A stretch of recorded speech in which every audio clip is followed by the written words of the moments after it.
Hello, Navigrators. How are you doing? You guys great?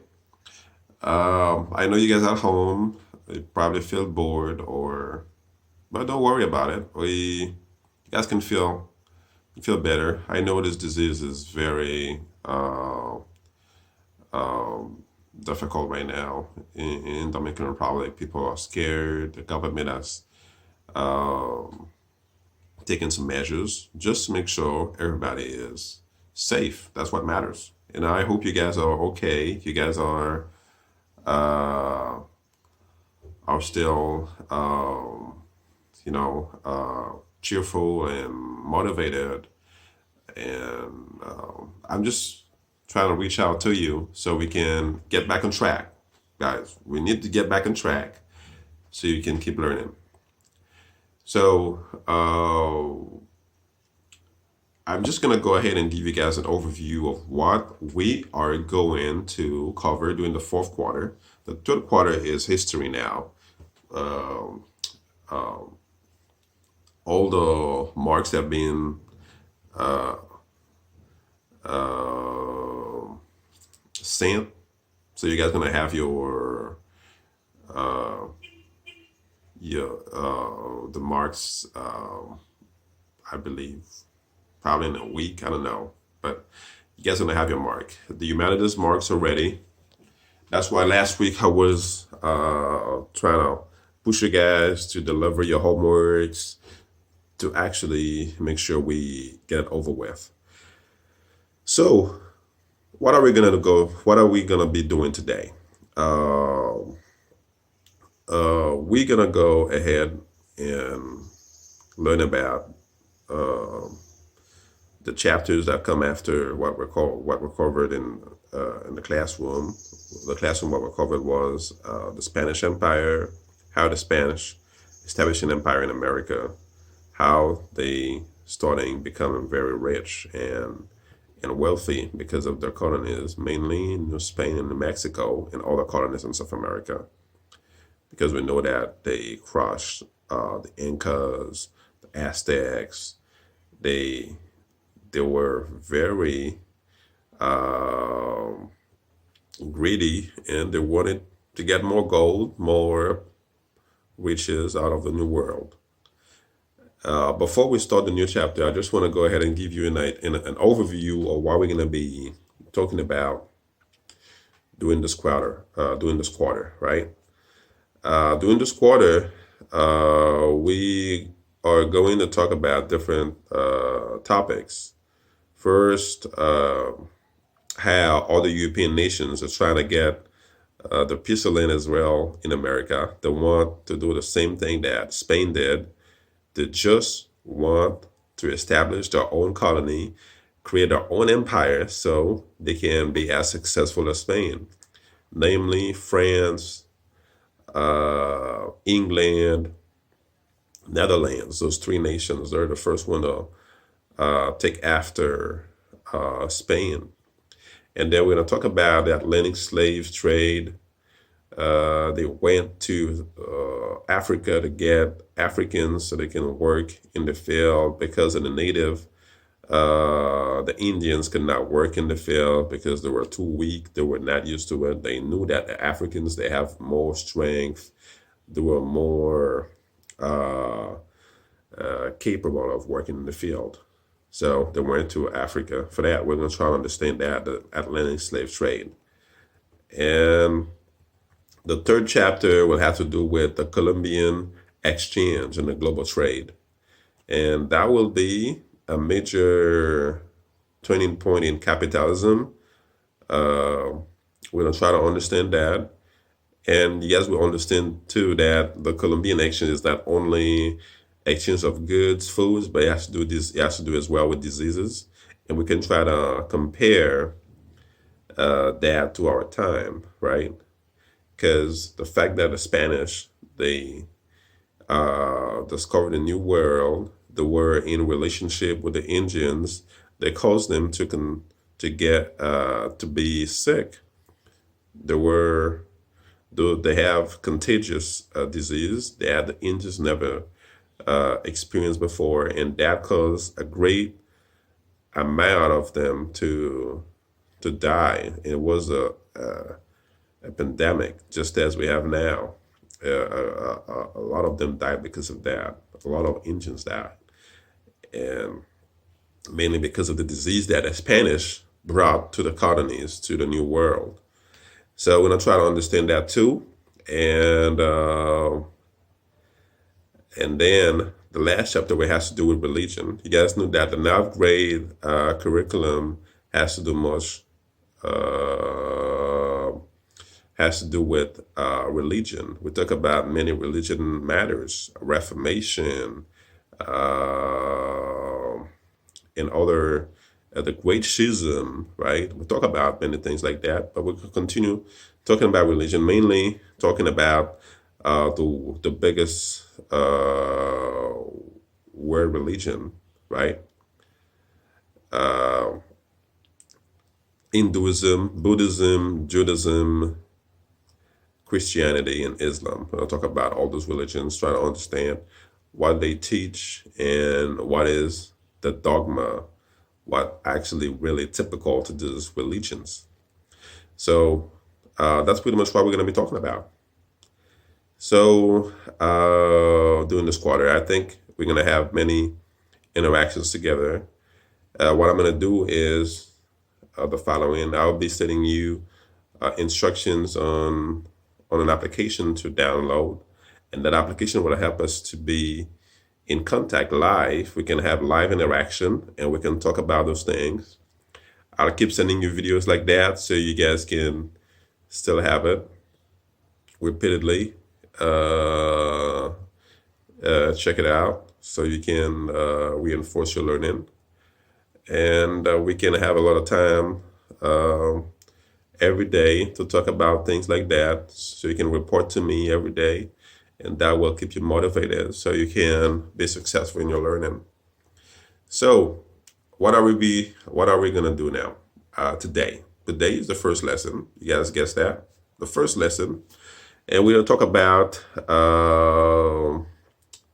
how some other nations are trying to establish their own colony in North America, just as Spain did. Spain is very successful. They established their colony in America. New Spain, New Mexico, and the Caribbean, they have their colonies. They're making money. They're become very rich. The other nations around Spain, uh, England, France, Netherlands, they saw what's going on. They want to do the same thing. If Spain can achieve it, we can do. We can do it too, right? So that's why they said they want to go ahead and start a new adventure so they can establish their colony in America, mainly in North America. So the country we're going to talk about today is France. How France did that. Before we even talk about that, we know that there was a treaty between Spain and Portugal that separated uh, uh, the New World from from the East, right? The New World was for Spain, and the East was for Portugal, which is the Treaty of Tordesillas, which was signed in 1494 because of the Pope that was in position back then. So the other nations, they don't care about that. They just violated this treaty, and they said they want to go to America and get some land so they can establish an empire. So one reason they want to do that is because they wanted to find a road that lead to Asia, to the Pacific. So that was the main purpose. And because they knew what Magellan's did, Magellan actually he's the first one to ever circumnavigate the world, even if it was killing the Philippines. You guys know about that. And they knew that the Spanish occupied South America already, the tip of South America. They wanted to find a way to cross the Pacific to reach Asia. So that's why France sent a guy called Giovanni Verrazzano. He's an Italian guy, explorer, and it was working for the French. His job was to find a route called the Northwest Trade Passage, right? The Northwest Trade Passage, so they can cross the Pacific to reach Asia to North America. That was actually the purpose. So the Northwest Trade Route wasn't reached. They never fought it. So the French didn't have any choice just to settle in North America. So in 1524, we they're trying to do that. They sailed to North America to find us. And then 10 years after that, there's a French guy called Jacques Cartier. He's the one to help the French establish a colony in North America, mainly in Canada. And they found actually a river, and they called the river the St. Lawrence River. And then he followed the river till he found an island dominated by the Great Mountain. And when he see the mountain, he actually understood that he had to settle there. And they called it Mount Royal. And you guys can guess that this city is a Canadian city called Montreal. So he was the one that founded Montreal. And in 1608, another French explorer called Samuel de Champlain, he sailed up through the St. Lawrence River in Canada with 32 colonists, and it found Quebec. Quebec became the headquarters of the French colony. That's why it is known as New France. So you guys understand that right now. So first, the French didn't want to settle down. They want to find a route to the Pacific so they can get to Asia. But as the route was never found, they didn't have any choice just to settle in North America. The first location to settle, they took was actually Montreal, because they found a river, St. Lawrence River, which is in the eastern coast of Canada. And then to the river, they found a piece of land, and they called it Quebec, which became the first part of New France. So the French didn't stay there. They went further. They get further until they cross they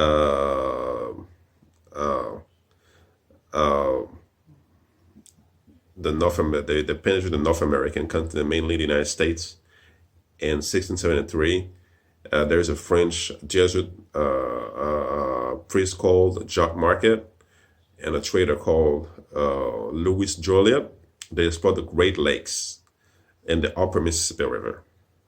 And nearly 10 years after that, another guy called Sieur de La Salle, he explored the lower Mississippi, and he claimed the entire river valley for France.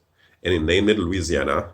It's called Louisiana because of who? Because of a king called Louis XIV in France.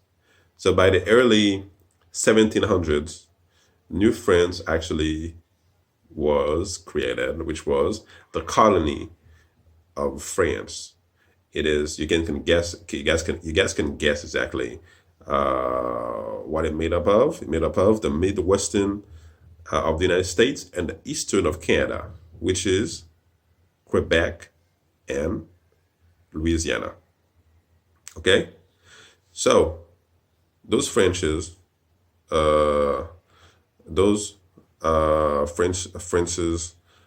colonies, they're very big, and there was a big difference between the English colonies and the French colonies. The English colonies, the English, when they came to America, they wanted to stay, but the French, they never wanted to stay. So the question I want to ask: why were French's North America holdings so sparsely populated? So they were sparsely populated for many reasons. Main reasons because, as I said before, the French colonists didn't have any desire to build towns or raise families in the New World. They were after one thing. First, they wanted to convert the natives, right? And second, they wanted to pursue wealth, right? That's why they started in a very flourishing economic activity called the fur trade. And that's pretty much what made Quebec and Louisiana, uh, different from the English colonies that were to be created later on. Because those colonies didn't have many people; they were sparsely populated, few people here and there. Um, uh, they had about 60,000 people in total, not a lot. So, which was different from the Spanish colonies. So the question I want to ask you guys, I want you guys to read the document. I will upload the document for you so you guys can read, and I will be giving you a little homework for tomorrow so we can continue the lesson. So today, what we just talk about is pretty much how France trying to create a new empire. So they did that by reaching North America. The first location they found the found was pretty much Montreal, right? And you guys remember who found it? The guy that found it was Jacques Cartier. He's the one that founded as well Quebec, right? And we have other French colonies that want to go further, right? And for example, we have uh, John Market and the Trail of Louis Joliet, right? John Market was a priest. He actually found the Mississippi River, right? And later on, La Sueur, like Sieur de La Salle, actually found Louisiana, and it was named after a French king called Louis the 14th. And we know that the French's North American holdings were very sparsely populated, which means that they didn't have a lot of people living there because the French they didn't have any desire to stay in the colonies. Their aim was to build wealth and go back home. That's why. So pretty much, guys, I would go ahead and try to give you a lot of homework to do. Not difficult, but just for you guys to keep yourself busy and learn. So let me go ahead and tell you what it is. I just want you guys to watch the video first, and then I want you guys to try to write a little paragraph, like one paragraph with five sentences, so you can explain how France could create a colony in the America, right? How they could create a colony in North America, how they could do that. That's pretty much what I want you guys to do, and I can actually post this in the classroom so you guys can see it. So that's pretty much all that I wanted to say. And watch the video once again. As I said, we'll have to meet, we'll have to talk live. I'll be sending you a program to the classroom so you can actually, connect. You just download the program in your device, and I'll send you a code so you can access the class, and that way we can talk and have fun learning. All right. See you guys.